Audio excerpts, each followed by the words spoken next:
En el primer servicio también conté esto, obviamente, pero lo repito porque ayer, mientras que preparaba el mensaje para hoy, mientras que Dios me decía lo que quería que te dijese, yo recordaba ese momento de mi vida donde por muchos años le rogaba al Señor que me dejara predicar o hacer algo.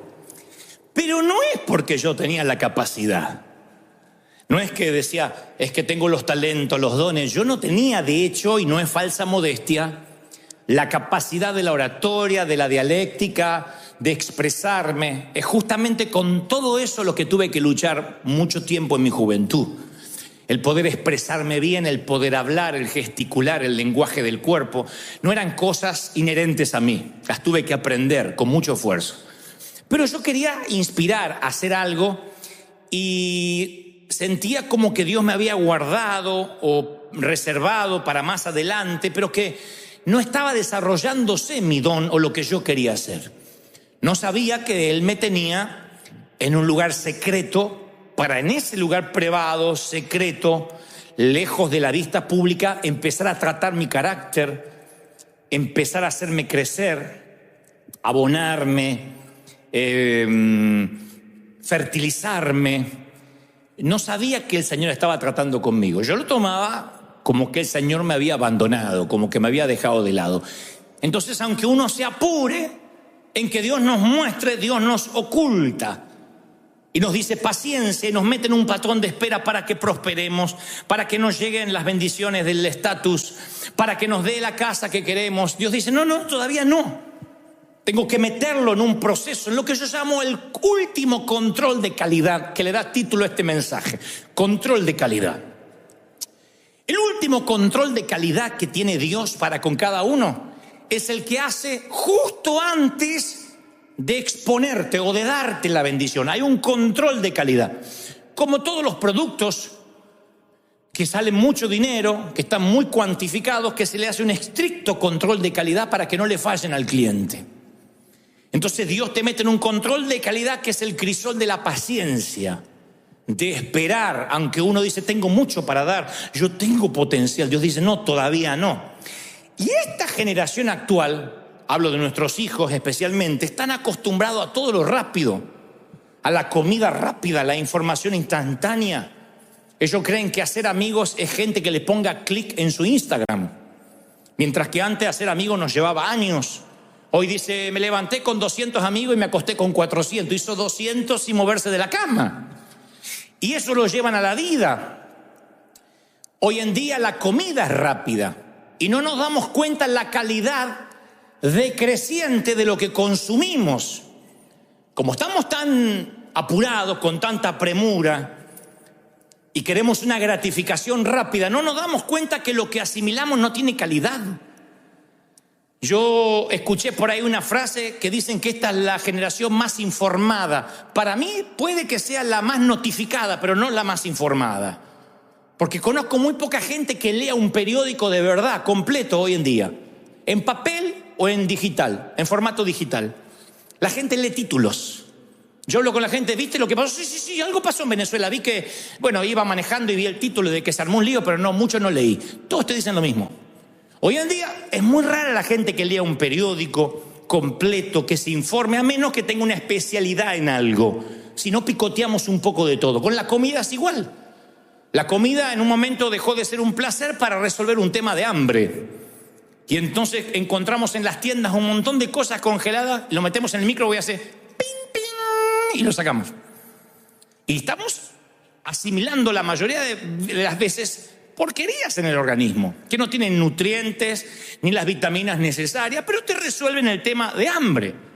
Entonces, la mentalidad de microondas nos hace pensar que en términos espirituales también Dios nos tiene que bendecir ya, nos tiene que ayudar ya, nos tiene que prosperar ya. Como dijo una mujer, pastor, quiero que me ore por mi paciencia y que ore ya, me dijo. Tiene que ser todo rápido. Es la mente de microondas.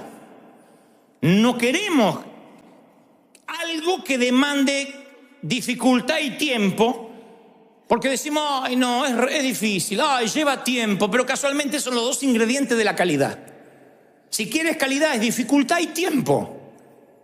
Si quieres tocar la música es dificultad, ensayo, trabajo duro y tiempo. Si quieres predicar un sermón es dificultad, trabajo duro y tiempo. Después hablar pavada hablamos todos.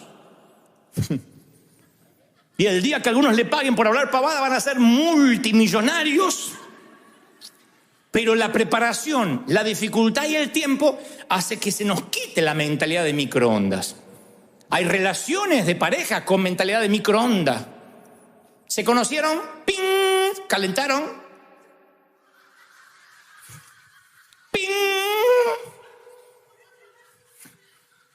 El microondas, el microwave, calentaron. Se casaron y ya está. Y un día, ¡ping!, se enfriaron y ya está.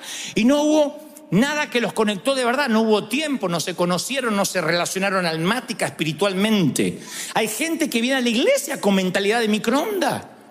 Y en la iglesia también queremos ping, ping, ping, la bendición. Óreme, óreme, óreme, óreme, que Dios me bendiga, que mi hijo no me salga rebelde, que mi marido empiece a trabajar, que mi suegra se muera. Todos juntos en la misma oración. No va a pasar. No es que no va a pasar. Por eso no vengo acá, porque acá no tienen tanto poder. Voy allá porque el pastor tiene más poder. Y eso no es la vida real, no es la vida cristiana. La vida cristiana, la vida real es control de calidad y nos va quitando la mentalidad de microondas. Consideren ustedes cómo el Señor nos creó nosotros al momento de la gestación. Nadie queda en semilla. Cada uno de nosotros se convirtió en otra cosa, en algo más grande. Crecemos hasta la madurez de nuestro potencial. ¿Y cómo crecemos? En lugares ocultos. El bebé crece oculto dentro de la placenta, dentro del vientre materno.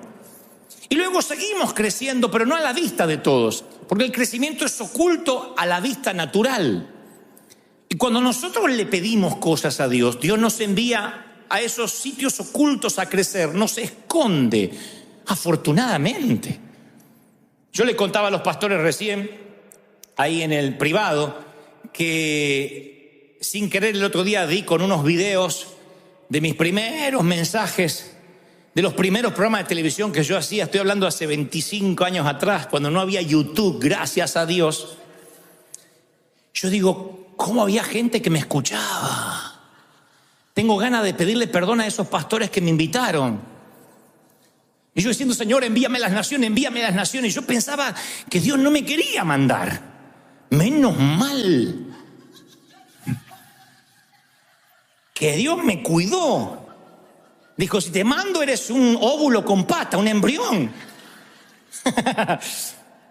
Jesús dijo, el reino de los cielos es semejante a un mercader, Mateo 13:45, que busca buenas perlas.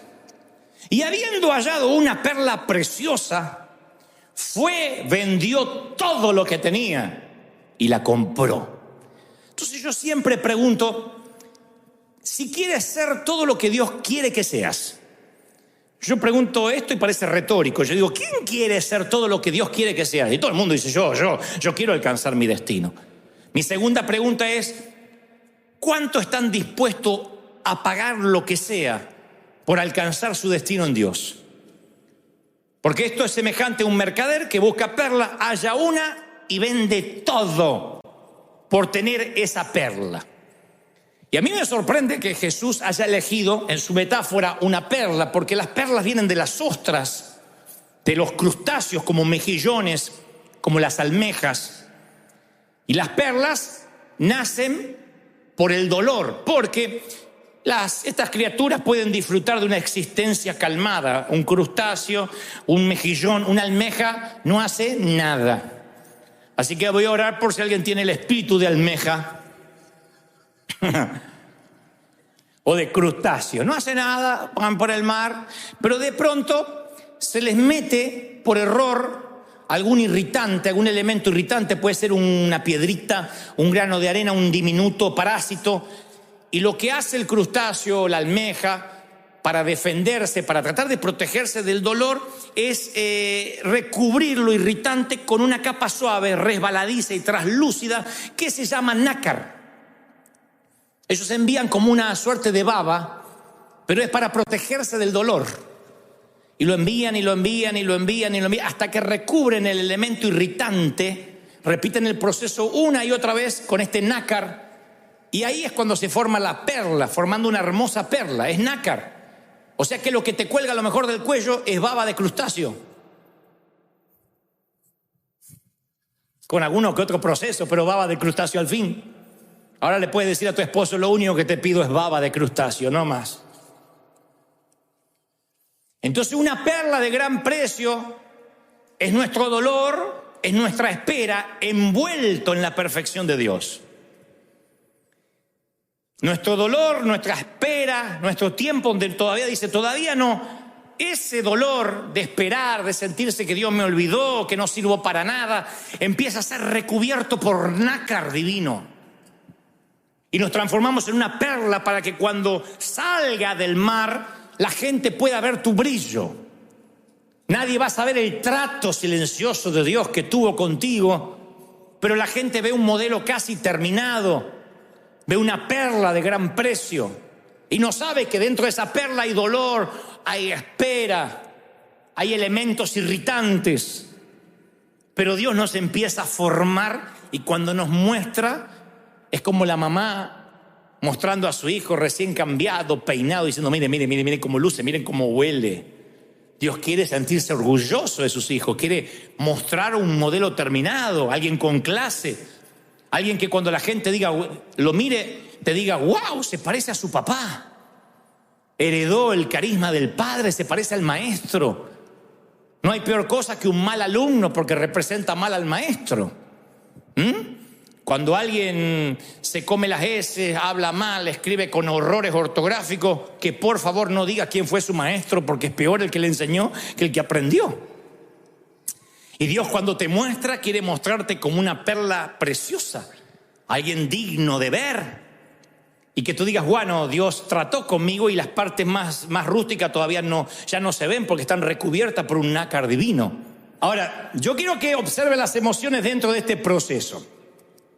Uno se siente perdido cuando Dios te dice todavía no y te ocultan para el control de calidad.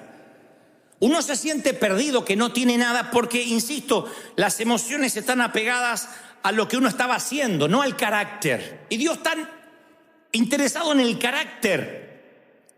Yo quería predicar, yo quería hacer, y Dios me decía: a mí no me interesa lo que quieras tener, hacer o viajar. Todo eso yo hago así, lo vas a tener. Yo quiero trabajar en tu carácter para fundamentar raíces. Es la etapa donde Dios a veces nos oculta, y son las etapas donde no nos vamos a olvidar nunca el tiempo que tuvimos de preparación. Pero si Eliseo quiere abandonar a Elías antes de tiempo, antes que su señor sea llevado, posiblemente sea un Eliseo que no tenga probado el carácter. Y Dios necesita probar el carácter, las motivaciones, y nos mete a veces ocultos, porque Él quiere que el fruto no es lo que hagamos, sino que el fruto lo entendamos que somos nosotros. Y en ese proceso de espera y de crecimiento uno se siente frustrado porque sentimos que no estamos haciendo nada. No voy a decir que digas amén, pero yo sé que hay unos cuantos que dicen: yo me siento que no estoy haciendo nada. Porque tomas identidad asignada de lo que haces, quiere decir que no es tu tiempo de servir. Hay gente que quiere servir porque le gusta, está enamorado del servicio. Es como los que se casan porque están enamorados del amor. ¿Por qué te quieres casar? Ay, porque yo estoy enamorada del amor, de levantarme, desayunar juntos. ¿Con quién? No importa. Pero desayunar juntos. ¿Cómo no importa si te vas a casar con ese ganso? Pero hay gente que está enamorada de una sensación. Y hay gente que está enamorada del servir. Eso me pasaba a mí cuando yo era pibe.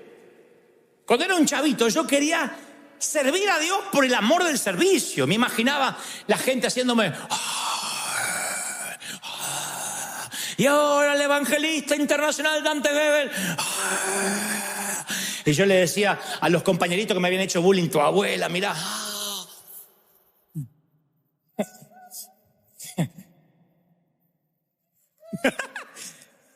Eran motivos equivocados. ¿Cómo Dios me va a poner bajo los reflectores con ese corazón?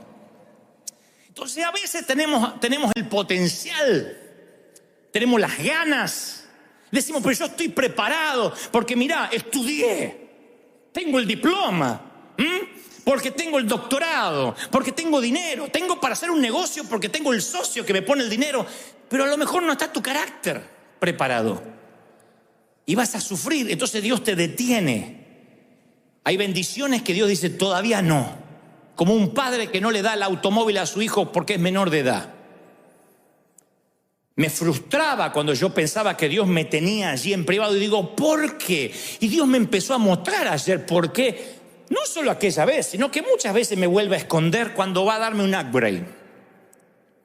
Cuando Dios te va a dar un negocio nuevo, cuando quiere que emprendas una pareja, cuando el Señor quiere que cambies de país, de ciudad, Él te suele ocultar. Eso hacía con los profetas. Ve y sube al monte que voy a hablar. Hasta los cambiaba geográficamente de sitio. Entonces Dios te mueve en ocasiones cuando te va a dar un upgrade, te oculta. En una montaña, te oculta en una peña, te oculta en un sitio y tú te desesperas porque no te das cuenta que estás creciendo. Y yo ayer, mientras que armaba este mensaje y escuchaba la voz del Señor que me dictaba lo que tenía que decirte, el Señor me reveló otra cosa, que a lo mejor yo lo había escuchado en la escuela, en el colegio, pero me lo había olvidado. El dióxido de carbono es un desecho que producen los cuerpos, los organismos que expulsan cuando se produce una reacción química, el dióxido de carbono. Nosotros inhalamos oxígeno, pero exhalamos dióxido de carbono. Si nosotros nos quedáramos con el aire adentro, primero que se te inflan los cachetes como Kiko y después te asfixias. Pero lo peor, ese aire que entró puro y ahora sale como dióxido, si se quedara adentro, es veneno que necesariamente tienes que expulsar. Y hay gente que nos aferramos a las cosas porque de ahí nosotros tomamos identidad y nos estamos envenenando. Entonces, ¿qué hace Dios? Te oculta y te pasa una escoba espiritual, una aspiradora, para quitarte el veneno, el dióxido. Porque en el medio del crecimiento tiene que haber una expulsión de lo viejo y una adherencia de lo nuevo, porque ambos no pueden coexistir. Entonces, ¿para qué Dios te tiene oculto? Para que el veneno sea quitado en secreto. Para que nadie vea tu rencor, tu resentimiento, ni el mío. Yo me acuerdo que estaba tan resentido, tan dolido por las críticas, que si el Señor me hubiese expuesto en ese momento, yo hubiese expedido veneno y hubiese contaminado el mensaje. ¿Cómo Dios me iba a poner a mí para inspirar gente si yo estaba exhalando dióxido? Sustancias tóxicas, sedimentos que uno debe expulsar. ¿Cuándo uno las expulsa? Cuando Dios te oculta para que no contamines, ni que tú te corrompas ni corrompas al otro. Por eso yo agradezco que Dios me ocultó y que todavía me tiene oculto para otras áreas, que no me expone. Agradezco, porque si no yo diría como cuando veo las fotos mías de cuando era chico, le decía mamá, ¿cómo me dejaba salir con esos pantalones? Ahí te quedaban lindos, nene. Ay, mamá, no seas cínica, le dije una vez. Bueno, está bien, era lo que había. Pero digo, yo no hubiese dejado a mi hijo salir con esos pantalones. Yo iba creciendo y ya no había dónde bajar la botamanga. Entonces me iban bajando así las botamangas, así, porque yo heredaba los pantalones de mis hermanos. Y a medida que yo crecía, me iban bajando las botamangas y me iban bajando los pedacitos. Yo era como los árboles, por las líneas me podías contar la edad. Decía, 12 años. Tenía 12 rayas. Sí, el pantalón me lo ponía a los 6 y después me duraba hasta los 14, 15, me iban bajando. Pero el pie seguía creciendo, entonces el pantalón iba quedando así, y así andaba al colegio. Le digo, mamá, ¿cómo me dice que ibas a perder el colegio por falta de pantalón? Yo no haría nunca eso. Dios nunca te mostraría una foto de tu vida y tú digas, Señor, ¿por qué me dejaste avergonzar? ¿Por qué me expusiste así ante tanta gente? Dios sabe cuándo exponerte ante determinada gente.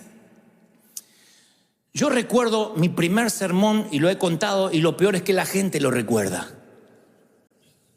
Y fue un desastre ese mensaje. Yo digo, si Dios me hubiese expuesto de golpe a una multitud, digo, menos mal que el Señor me capacitó, me preparó. Aparte hubiese soltado mucha toxicidad, porque tenía muchas sustancias tóxicas, muchos sedimentos dentro mío. Y el Señor quería forjarme a que yo las dejara de a poco. Así que yo no puedo agradecer al Señor el hecho de que Él me tuvo en lugares privados haciéndome crecer. Y tú tienes que agradecer a Dios que te tiene oculto en alguna parte haciéndote crecer y tapando tus partes feas, todavía que nadie las vea hasta que no estén procesadas por Dios. Porque todos tenemos partes oscuras, ¿o no? La que se ríe la tiene más oscura que otra, pero todo el mundo tiene partes oscuras. Dije, partes oscuras. Dije, salió del alma. Está bien, somos un hospital. Porque cuando estás en un proceso sísmico o en un proceso de réplicas, te vuelves irritable. No digas amén, pero yo sé que pasa eso. Cuando Dios está tratando contigo y te tiene ahí en la sala de espera, uno se vuelve irritable. ¿Cómo uno se pone en una sala de espera? ¿A quién le gusta estar en una sala de espera? Tengo cita con el médico a las 10 y te atiende a las 12:15. ¿O no? Nadie. Te pones irritable, inestable emocionalmente y a veces hasta despreciable. Yo tengo partes muy feas que Dios todavía no trató conmigo, que nunca vas a conocer porque Dios me hace crecer en secreto. Pero yo puedo llegar a hacer todas esas cosas y más. Y tú también. Me pongo irritable, me pongo de mal humor y mis partes más feas salen afuera. Entonces, ¿qué hace Dios? Me oculta para procesarme. Para que cuando sea expuesto sea una perla y no haya de qué avergonzarse. ¿Cuántos quisieran ese estilo de vida con el Señor? Que las partes feas te las tape y cuando se pongan lindas, como las mujeres cuando se acicalan. Yo me toca ir a una peluquería unisex. Cuando me estoy cortando el cabello tengo algunas damas enfrente que digo, Señor, que no salgan así nunca, porque están con unas cosas plateadas así, con unos colores, huelen a huevo putrefacto. Yo digo, Señor,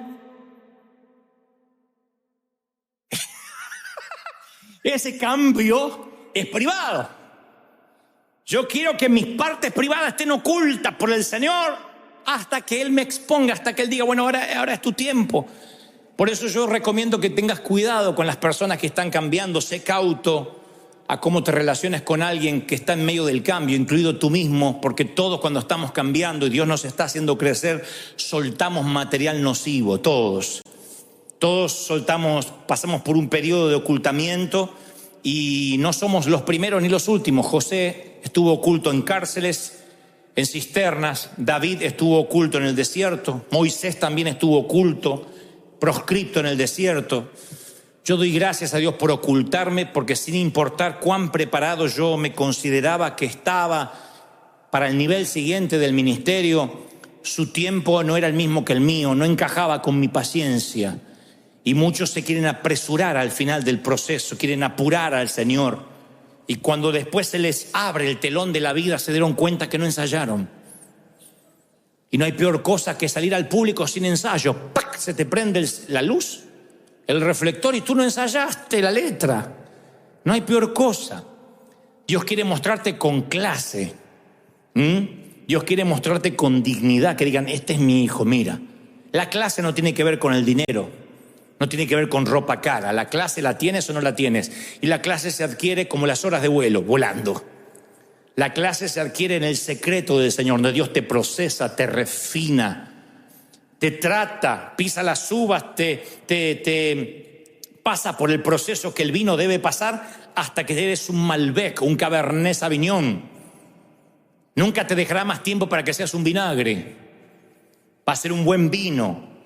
Y el Señor va a catar contigo tu vino, va a decir, pasó por el proceso del barril, del embotellamiento, de la poda, del tiempo de la siega, del estiércol. Es un proceso divino. Pero no te apures. Así como siempre te digo, emprenda, vamos. No te apures si todavía no tienes la seguridad. Y esto no es tener miedo, sino la seguridad que llegó tu momento para exponerte. ¿Cuándo es el momento? Todos los caminos se allanan. Mientras permanece oculto en el secreto, en el barril, hasta que llegue tu tiempo. No te apures, no fracases. ¿Para qué tropezar en público si puedes tropezar en privado? ¿Para qué ir a pasar vergüenza en público si la vergüenza la puedes tener en privado con el Señor? ¿Cómo agradezco que el Señor me ocultó y me sigue ocultando en muchas otras áreas? Hay cosas que yo le estoy pidiendo al Señor y Dios me dice, no, todavía no estás listo, vas a pasar vergüenza. Tiene los pantalones cortos. Y después vas a ver las fotos y vas a decir, ¿por qué me expusiste, Señor? Dios te está ocultando en una transición de tiempo, de espera, porque tiene planes grandes para contigo. Mi querido, aprovecha los días de Elías. Si has visto sabiduría alrededor tuyo, haz una enramada ahí, atrápala y quédate ahí. Siéntate a los pies de los que saben y escucha. Porque va a haber un tiempo que esta sabiduría, que lo que Dios te está dando ya no va a estar contigo. Va a haber un tiempo que vas a recordar lo que aprendiste. Y recordar lo que aprendiste no es lo mismo que aprenderlo todas las semanas. Algún día vas a tener que usar de tu depósito lo que Dios te está dando todas estas semanas, estas temporadas. Aprovéchalas. El Señor me dice que te diga, me dijo, dile a mis pequeños, dile a mis príncipes, a mis princesas, que los estoy preparando como una perla para presentarla a las naciones, para que mi reina sea amada, para que cuando te vean, celebre. ¡Vamos, celebra al Rey de Reyes! Diles, ¡ese es mi Dios! Dale el mejor aplauso de la historia al Señor de señores en